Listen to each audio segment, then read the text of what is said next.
Hi everybody, Mikey from Usually Broken Cars, and today you join me with another Kingbolen product. Today is the E-Diag Link. So this is meant to be for your budding enthusiast, your home mechanic. So this is the entry level point for Kingbolen. It's around £45, so really good price point. Comes with a couple of years of updates as well, and no subscription. That's the key there, no subscription. So let's do a quick unboxing, see what we get in the box. This is essentially a Bluetooth dongle for your car, and then we will download the software onto my phone. I'm with Uncle Mike today. Say hello, Uncle Mike. Hello.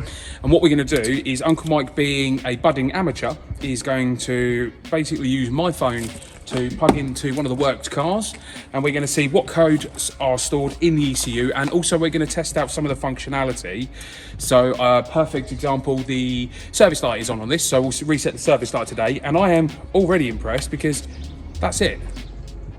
That's tiny. So you look at that tiny little thing. So with all the Kingbolen products, they always put their serial number along here.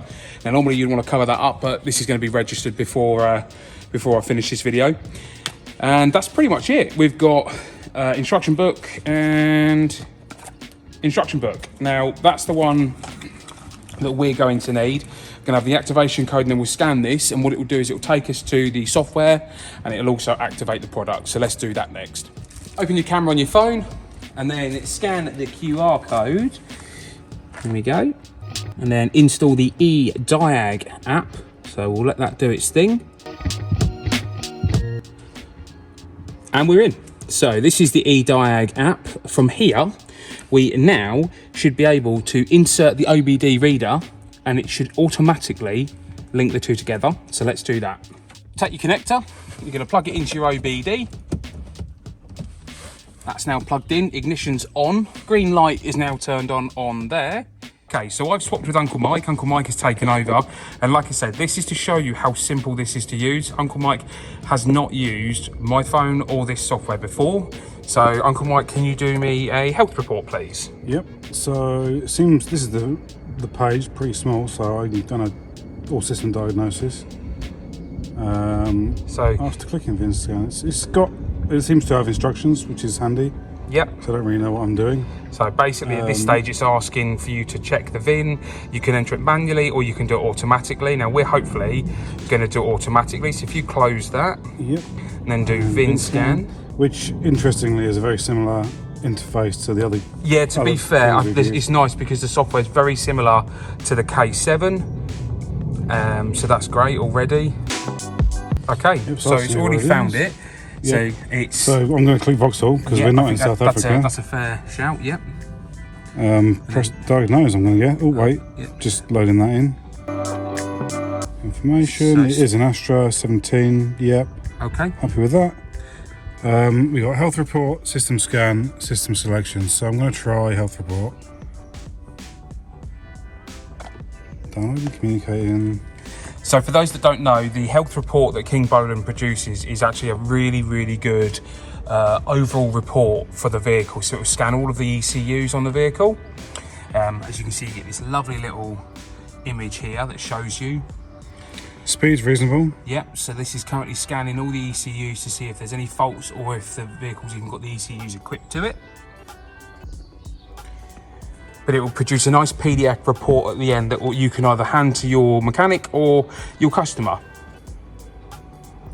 Most of it looks good. We got 3 codes by the looks of it. That's good because we want to see some codes. So you see that in live. That was like 1 minute and 6 seconds. So that was a minute quick. and 6 seconds to do a 100% scan on the vehicle. So from here, Uncle Mike we can look at the body control. So let's do that. And there we go. So now we can read the fault codes from here. So there we go. So we've got front left tyre pressure sensor, rear left tyre pressure sensor, and tyre pressure monitoring system. So straight away, it's found those faults in there. So that's nice and easy. We can go back from there. Or we can make a report from there, I guess, like you were saying before, to send to you, whatever. Yeah. So use the one in the app on the bottom left. No, that's to use. Use that one. Yep. Are you sure to clear fault? No, we don't want to clear them yet because what I want to do, go back again, and we're going to create the report here. So bottom left now. So that reports the whole thing instead of just the body control. Yeah, so instead of producing just a report on the body control, we've now produced our system diagnostic report. So if you slide along, so we can add comments if that's you cool. want. That's a new thing. Maybe Yeah, do that later. so you can see it from here. This is showing you what's stored in the vehicle. If you go to generate report, and that is your PDF. With the errors at the top. With the errors at the top, with the vehicle chassis number on there as well. And from there, you're able to then obviously, like I say, you can keep hold of that, you can delete them from there. So we've now generated our report. So if you go back, Uncle Mike. Back again. Back again. And we can now clear all the DTCs. Okay. Okay. Okay. Yep. So that will take a little while now. And that's it. And that is it. So now, in theory, we've got no fault code stored, which we can see. So that's a great little bit of kit to plug in straight away and see any of the faults we've got on there. So whilst we're in the vehicle, tell us what you've done, Uncle Mike. So I've done a system scan. Yep. Automatically search. Just finished, as you can see. Yep. We'll have a look in the engine control module. Okay. So from here, we can see we've got fault codes, data streams, actuation tests. So we're going to have a look at the coolant temperature sensor. So we have 2 data stream. Data stream, DD, that's how simple it is. And now we can select what we want. Again, some of this stuff isn't what I know about. No, it seems to have quite a lot. Yeah, there's plenty on here to look through. So if you go to... Engine data? Yeah, engine data. I would imagine it's in there. There we go. AC compressor, blah, blah, blah. It's all in alphabetical, which is handy. Coolant. So it might be under engine speed. Engine ECT, engine controls, engine load, engine and oil pressure. There's quite a lot there. Oil pressure, Engine speed. So if we tick that one, yeah. and then Uncle Mike, if you click OK, and then RPM. if you now start her up, you have to foot on the clutch.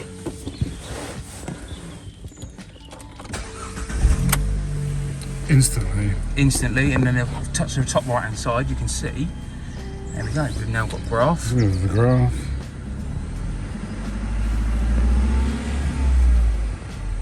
Perfect.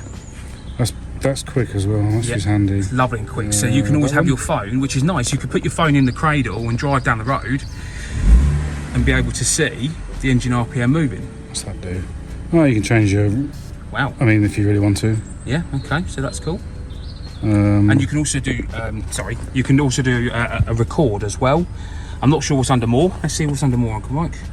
Combine, compare. Oh, okay. So I guess if you do one and you save it, you can compare it with another sample. Cool. All right, so let's go back on there. What else have we got? Brake pedal. There you go, it's a good one. So tick that one, click OK. There you go, so applied, released. Applied, released. See? Yeah, very good. Yeah. What about simple? Oh, too far. That's okay. Right, so now you've got, let's go with... Try something else. Yeah, okay. HVAC, why not? Engine cooling.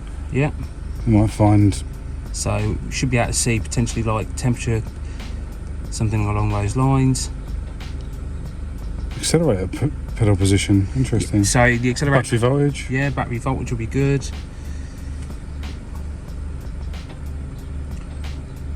So there you go, it's your battery voltage, which again... We can see when we turn that off. So if you just go stage 1 of the ignition, and again, sorry, stage 2. There we go. So because Uncle Mike keyed off, we might lose communication, we might not. So if you go back 1 now. Okay, so we're still good at the minute. Didn't think about that. But I mean, there is rakes of stuff on there. So if you go back again, this is all function tests, so stuff that we can see. Fuel trim data as well, misfire data. Go back 1 more screen. So from here you can also see event information. Click on that one, that's always a good one. So engine overspeed. So if you're checking, if you're buying a car and you want to see if the engine's been over revved or how many times it's hit the rev limiter, so that's that one there. It should tell you this car has never hit its rev limiter. Not yet. So that's all, yeah, not yet. But there is so many different things we can test on this. So Uncle Mike, now if we go back to one of the home screens, we should be able to turn off the engine oil warning. Right, so now back here, maintenance functions. So we do that. Oil resets, that's the top one, so you have to just download your fresh software. So 103 meg, which is okay. We will come back to this in a sec. So you can see that there's actually quite a lot. I mean, it's not potentially not something that I would use, but no, but things like your TPMS reset, which is always handy. Yeah. Injector coding, which is massively handy. Battery matching, so if you're fitting a new battery. ABS bleeding, new brakes. So if you fit new brakes, you can reset that. So we've downloaded that, 103 meg. Yep. Open so that. Done that. It's now going to communicate with the dongle, which is plugged in down here. So. Vauxhall. So ignition's on. So let's press OK. So we're going to do soft reset. Software reset or manual reset? Now, hopefully software. Automatic scan. Yeah, automatic scan on that. Communicating again. Oil resetting succeeded. There we go. And that, I don't know if we see it in the background, but it's already turned it off. So click OK. So if you just cycle the ignition for us, Uncle Mike. Off and on. Yeah, off and then on. No warning. So normally that would come straight up with a warning to say your engine oil is due for a change. So nice, easy, super quick. But yeah, there's so many little functions on this. If you have a look at the OBD functions. Well, OBD functions will be if you can't communicate, but another really great little feature you've got is you've got your reports that you've generated. So if you click on that one, there we go. So there is our Vauxhall Rasher, the second one down. So that was when we did the fault codes. So if you've ever got a report that you need to look up, you can see it there. And you can also see that we've done the oil change, and then there's the report from earlier. And then you've got history. So that's a nice, quick, easy way to get back into a car that you've been recently looking at as well. The Kingbolen E-Diag Link. That is quite possibly the smallest diagnostic tool I've ever had or ever used. So simple to use through your phone. What do you think? Yeah, really simple app. It's nice that even though I don't know what I'm doing, it's a little bit familiar compared to what we've used before. Yeah, which absolutely. Is nice. And I think you got the three main options there. Reports and everything are really handy to go back and to easily get back into the car. The previous vehicle. And yeah, it's really intuitive. That's the word. Intuitive. Yeah, exactly. And I think what's nice is that report that you do generate, trust me, as much as your mechanic might not want you touching your car, he will always appreciate a fault code report. And I think what's nice is that because I'm used to using the K7, the K10, using those Kingbolen products, that for me was straightforward and it's very quick for Uncle Mike to work out what to use. Yeah, I mean, all of the apps or products seem to be really intuitive. Yeah. Big blocky, easy to pick what you want. You're not going to get lost in menus. And like I say, for £40, £45, that is an absolute steal. And we're going away at the weekend, and we just literally said it'd be silly not to take this away with us and just leave it in the car, because that's not going to take up any space. It's already on my phone. A few of the lads have got that. That'll come in handy. Perfect. So I think Kingbolen E-Diag Link, absolutely. Yeah, I mean, literally. For the money, perfect. Yeah, and the only difference to their standalone, really, in terms of using it, is because that's not an all-in-one using your phone. You have to download a few things. Yeah, so you have to download the software, which obviously we saw. I will say the BMW software is huge. That's like a gigabyte of data, but Vauxhall was actually only 100 meg, and we were able to communicate and do everything we needed to do with that. And you do only get, I think it's 9 resets with the E-Diag, whereas things like the K7 is 35, and with the K10 it's nearly 50. But for your budding home mechanic, I think that's your next tool for your toolbox people. Yeah, definitely. So thanks for watching, everybody. Catch you in the next episode. Bye.